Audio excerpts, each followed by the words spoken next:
ICDS अलग अलग हिसाब से आम आम कार्यक्रम करूँ किंतु ई प्रोग्राम रे आम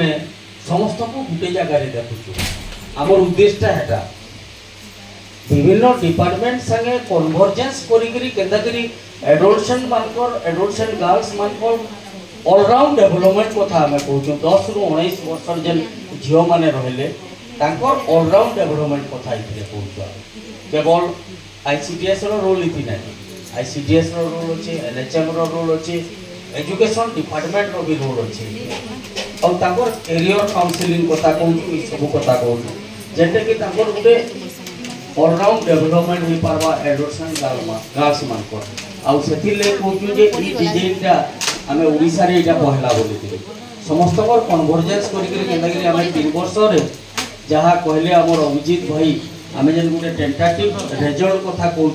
से रिजल्ट आम पहुँची पार्मा आ भौणी जेन एबे कहले माइक्रो प्लानिंग कथा आम अति सर्ट ग्रुप कहूँ